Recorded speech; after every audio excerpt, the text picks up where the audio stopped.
Esther, chapter 9. Now in the 12th month, that is the month Adar, on the 13th day of the same, when the king's commandment and his decree drew near to be put in execution, in the day that the enemies of the Jews hoped to have power over them, though it was turned to the contrary, that the Jews had rule over them that hated them. The Jews gathered themselves together in their cities throughout all the provinces of the king Ahasuerus to lay hand on such as sought their hurt. And no man could withstand them, for the fear of them fell upon all people. And all the rulers of the provinces and the lieutenants and the deputies and officers of the king helped the Jews, because the fear of Mordecai fell upon them. For Mordecai was great in the king's house, and his fame went out throughout all the provinces, for this man Mordecai waxed greater and greater. Thus the Jews smote all their enemies with the stroke of the sword, and slaughter and destruction, and did what they would unto those that hated them. And in Shushan the palace the Jews slew and destroyed 500 men. And Parshandatha, and Dalphon, and Aspatha, and Poratha, and Adaliah, and Aridatha, and Parmashta, and Arizai, and Aridai, and Vajezatha, the 10 sons of Haman, the son of Hammedatha, the enemy of the Jews, slew they. But on the spoil laid they not their hand. On that day the number of those that were slain in Shushan the palace was brought before the king. And the king said unto Esther the queen, The Jews have slain and destroyed 500 men in Shushan the palace, and the 10 sons of Haman. What have they done in the rest of the king's provinces? Now, what is thy petition, and it shall be granted thee? Or, what is thy request further, and it shall be done? Then said Esther, If it please the king, let it be granted to the Jews which are in Shushan to do tomorrow also according unto this day's decree, and let Haman's 10 sons be hanged upon the gallows. And the king commanded it so to be done, and the decree was given at Shushan, and they hanged Haman's 10 sons.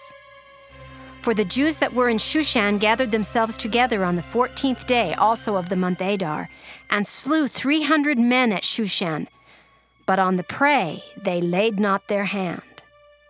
But the other Jews that were in the king's provinces gathered themselves together, and stood for their lives, and had rest from their enemies, and slew of their foes 75,000, but they laid not their hands on the prey.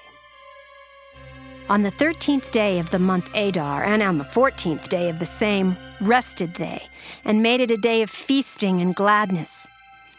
But the Jews that were at Shushan assembled together on the 13th day thereof, and on the 14th thereof, and on the 15th day of the same they rested, and made it a day of feasting and gladness. Therefore the Jews of the villages that dwelt in the unwalled towns made the 14th day of the month Adar a day of gladness and feasting, and a good day, and of sending portions one to another. And Mordecai wrote these things, and sent letters unto all the Jews that were in all the provinces of the king Ahasuerus, both nigh and far, to establish this among them. They should keep the 14th day of the month Adar, and the 15th day of the same yearly, as the days wherein the Jews rested from their enemies, and the month which was turned unto them from sorrow to joy, and from mourning into a good day. They should make them days of feasting and joy, and of sending portions one to another, and gifts to the poor. And the Jews undertook to do as they had begun, and as Mordecai had written unto them, because Haman, the son of Hammedatha, the Agagite, the enemy of all the Jews, had devised against the Jews to destroy them, and had cast pur, that is, the lot, to consume them and to destroy them. But when Esther came before the king, he commanded by letters, His wicked device, which he devised against the Jews, should return upon his own head, and he and his sons should be hanged on the gallows. Wherefore they called these days Purim, after the name of Pur.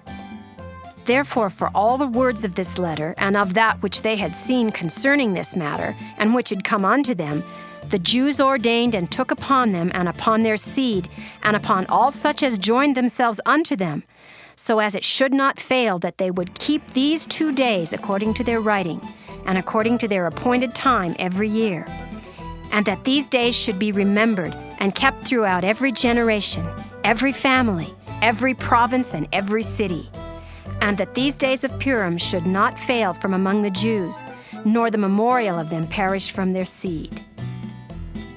Then Esther the queen, the daughter of Abihail, and Mordecai the Jew wrote with all authority to confirm this second letter of Purim.